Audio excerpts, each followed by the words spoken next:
নমস্কার বন্ধুরা, lifestyle with Sanchayita চ্যানেলের আরেকটা নতুন ব্লগে সকলকে স্বাগত জানাই। আজ 6 অক্টোবর শুক্রবার, বাজে এখন সকাল 6:30। রান্নাঘর থেকে আজকের ব্লগটা শুরু করছি, কারণ পোগোর স্কুলের জন্য টিফিন বানাচ্ছিলাম। আর আজকে ওকে টিফিনে দিচ্ছি পাস্তা।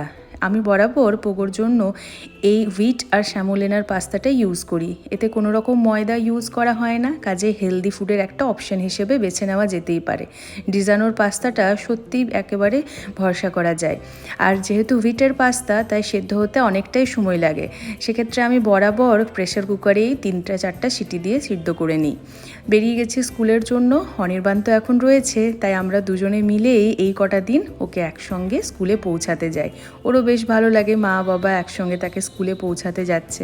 স্কুল ছুটির পর আজকে আবার আমি আনতেও এসেছি। অন্যদিন আনতে যাই না আমি, অনির্বাণই নিয়ে আসে। কিন্তু আমার বাইরে আজকে বেশ কয়েকটা কাজ রয়েছে। স্কুলের পথেই পোগোকে রেখে দেবো দিদির কাছে, তারপরে সব কটা কাজ মিটিয়ে নেবো, তারপরে ফিরবো ওকে নিয়ে একেবারে বাড়ি। এই হলো প্ল্যানিং।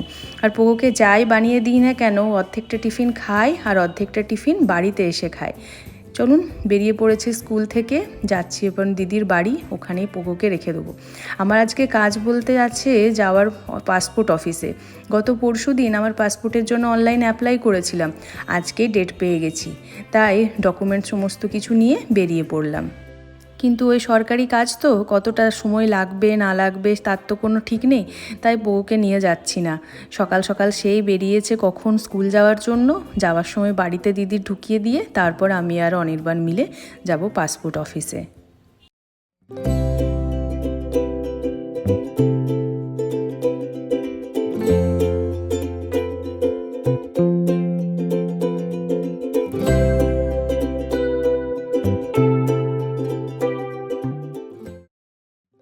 ডকুমেন্টস তো সমস্ত কিছু সাথে নিয়ে বেরিয়েছি, কিন্তু জেরক্স করা হয়নি। তাই দেশবন্ধু রোডের ওপরেই একটা জেরক্স সেন্টারে সমস্ত কিছু জেরক্স করিয়ে নিচ্ছি। আর পাশেই রয়েছে তানিষ্কের শোরুম, তার পাশের গলিটা চলে যাচ্ছে সোজা পাসপোর্ট অফিসের দিকে। এই যে অলমোস্ট আমরা পৌঁছে গেছি। তানিষ্কের শোরুমের যে পাশের গলিটা রয়েছে সেটাই ধরলাম। আজকে আমার পাসপোর্টের করতেই মোটামুটি যাওয়া চেয়েছিলাম, পোগোরটাও একসঙ্গে অ্যাপ্লাই করে নিতে, তাহলে ঝামেলাটা চুকে যেত। কিন্তু মায়ের না হলে বাবার যদি পাসপোর্ট না হয়, তাহলে আন্ডার 18 বাচ্চাদের হয় না, এটা জানা ছিল না। যাই হোক, মানুষ তো একটু একটু করেই সমস্ত কিছু জানে। ওই তো চলুন, পাসপোর্ট অফিস পৌঁছে গেছি। ভেতরে যেয়ে দেখি কি আরও ঝামেলা আমাদের জন্য অপেক্ষা করে থাকে। অত সহজে এ কাজ হয় না, সেটা আমার একটু ধারণা আছেই আর কি।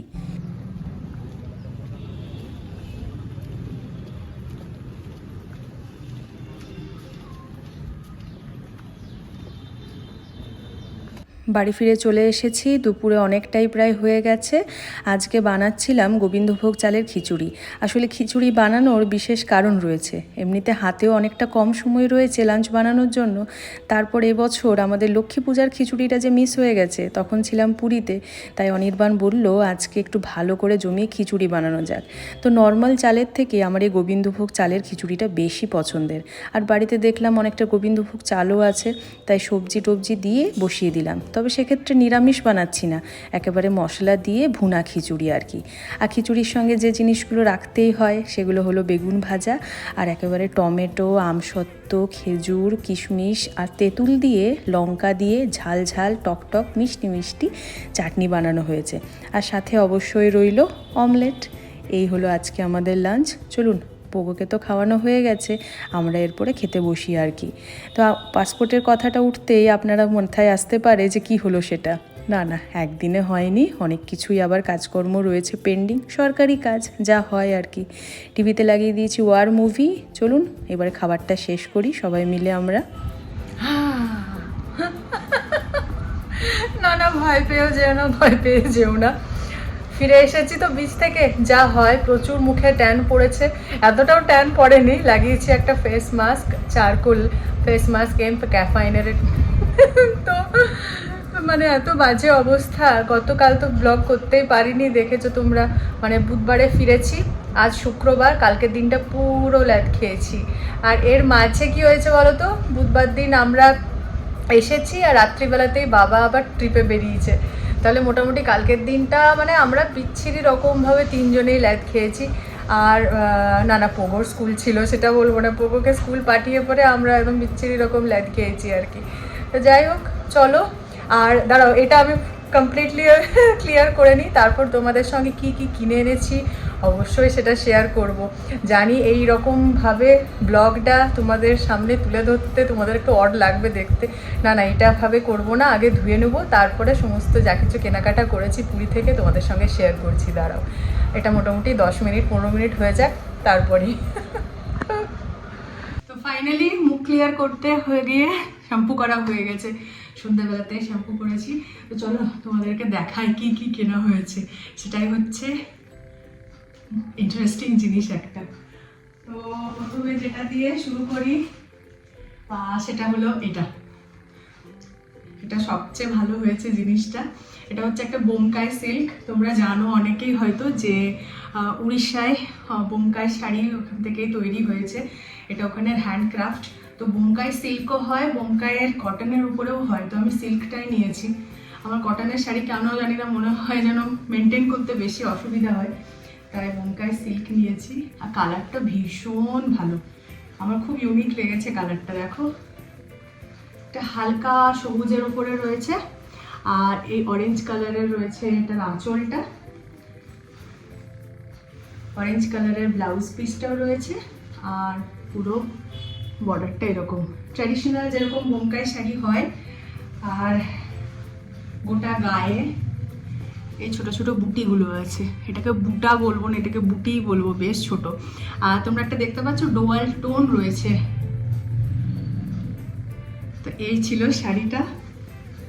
আমি ভেবে গিয়েছিলাম যে একটা ওখান থেকে বোমকাই শাড়ি নেওয়া হবে। অ্যাকচুয়ালি অনির্বাণের কাছ থেকে পুজোর সময় কিছু ইচ্ছা করে নিইনি, ওখানে যেয়ে পরে একটা বোমকাই শাড়ি নেবো বলে।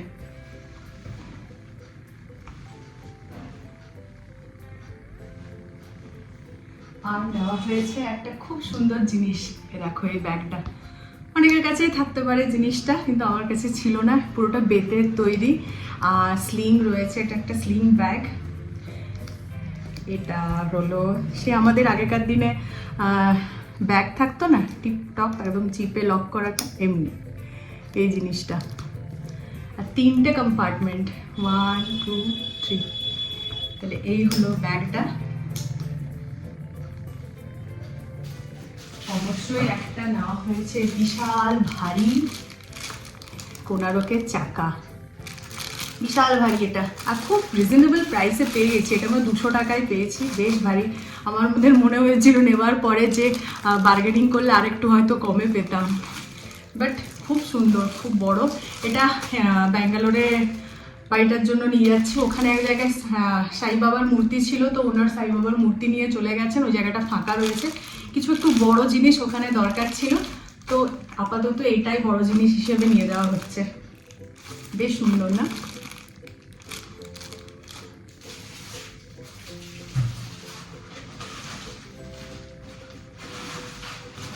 আর নেওয়া হয়েছে, তোমরা অনেকেই জানো প্রায় যে পুরীতে অ্যালুমিনিয়ামের জিনিস খুব ফেমাস।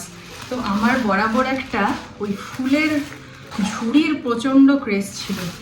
ফুলের ঝুড়ি, ফুলের সাজিয়ে অ্যাকচুয়ালি যেটাকে বলে, খুব ইচ্ছা ছিল। মানে যেখানে আমি ফুলের সাজিয়ে দেখতাম আমার মনে হতো ইস, আমার ঠাকুর ঘরের জন্য যদি একটা ফুলের ঝুড়ি থাকে, বা অ্যাজ এ ফ্রুট বাস্কেটও আমি ইউজ করতেই পারি।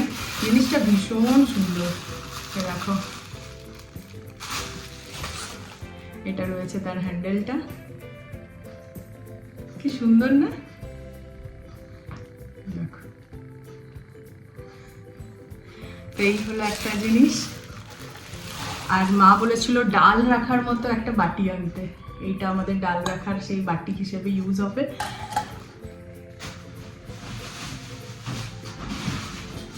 আর একটা আনা হয়েছে হাঁড়ি, এটা দিদির ডিমান্ড ছিল, একটা হাঁড়ি ছোট সাইজের। আর বাবার ডিমান্ড ছিল এখানে একটা মানে অ্যালুমিনিয়ামের জিনিস, যেটা আমি এটা মুড়ি ইয়েতে ভরে রাখবো, বা চালের রাখলেও হয়, চালের পাই হিসেবে ইউজ করা যাবে। খুব সুন্দর জিনিসটা, ছোট না? তো এই হলো অ্যালুমিনিয়ামের জিনিসগুলো।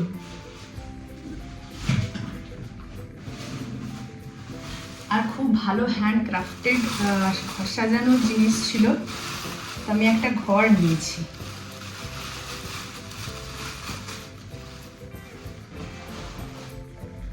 দেখো, এটা আমি তোমাকে কিভাবে বোঝাবো জানি না, গোটা ব্যাপারটা দেখতে পাচ্ছ কিরকম সুতো দিয়ে দড়ি দিয়ে তৈরি করা হয়েছে। এটা হলো ঘরটা, ফোল্ডিং সিস্টেম, এইভাবে থাকে। আর তার উপরটা এটা হলো চালাটা, সরি এইরকম। এটা সুন্দরভাবে এভাবে রাখা যায় আর কি।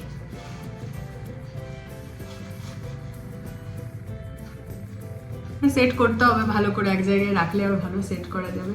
এটা তো ভীষণ কিউট, ভীষণ সুন্দর। তার সঙ্গে যে জিনিসটা নেওয়া হয়েছে সেটা আরো কিউট। এ দেখো, ছোট্ট ছোট্ট টর্টোয়েজ। এটাও সেম মেটেরিয়াল দিয়েই তৈরি। এটা দুটো নিয়েছি, দুটো সেট এটা নেওয়া হয়েছে।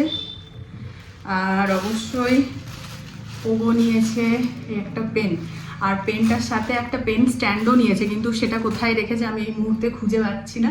তো ওই পেনটা এটার ভেতরে ছিল।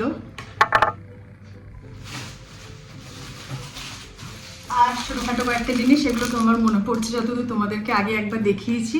একটা জগন্নাথ, বলরাম, সুভদ্রা এরকম স্ট্যাচু নিয়েছি, যেটা তোমার ইয়ে করতে পারবে, আমাদের যে রথ এনেছে বিষ্ণুপুর থেকে, সেখানে এটা আমি সুন্দরভাবে একেবারে পার্মানেন্টলি বসিয়ে রেখে দেবো। আর একটা পার্লের ব্রেসলেট নিয়েছি ঐশীর জন্য, আর একটা ফ্রিজ ম্যাগনেট।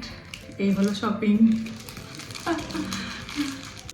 তাহলে এই হলো আমার শপিং, যেগুলো পুরী থেকে কেনাকাটা করে এসেছে। এটা তোমরা একটা আইডিয়া পেতে পারো যে ওখানে কী কী ফেমাস রয়েছে। বোমকাই সিল্ক যেমন ফেমাস রয়েছে, আরও প্রচুর শাড়ি রয়েছে। ইক্কত সেখানে ফেমাস রয়েছে। তারপরে তোমার কি আরেকটা নাম বললো, মানে বেশ প্রচুর ধরনের হ্যান্ডক্রাফটেড শাড়ি ওখানে ফেমাস রয়েছে। সেটা যেমন কটনের উপরে, তারপরে আবার সিল্কের উপরেও। তো সবসময় আমি সিল্ক জিনিসটা বেশি প্রেফার করি, কটনটা আমার মনে হয় অত দাম দিয়ে আমি নেব না, কারণ মেনটেনও প্রচুর করতে হয়। তো যাই হোক, তারপরে অ্যালুমিনিয়ামের জিনিস রয়েছে। আর যেটা এনেছিলাম প্রচুর পরিমাণ খাজা, সেগুলো আস্তে আস্তে শেষ হচ্ছে আর কি। তো ঠিক আছে, চলো আজকের ব্লগটা এখানে শেষ করছি। ভালো লেগে থাকলে অবশ্যই একটা লাইক করে দিও। চ্যানেলে যারা নতুন দেখছো অবশ্যই সাবস্ক্রাইব করে নিও। তার সাথে তোমরা পুরীতে গেলে কি কি কেনাকাটা করো অবশ্যই আমাকে জানিও, যাতে নেক্সট বার গেলে আমি কিছু আইডিয়া পাই। কোনো জিনিসটা যদি মিস করে গেছি তাহলে নেক্সট টাইম অবশ্যই নিয়ে আসবো। চলো আজকের ব্লগটা এখানে শেষ করি। Bye bye.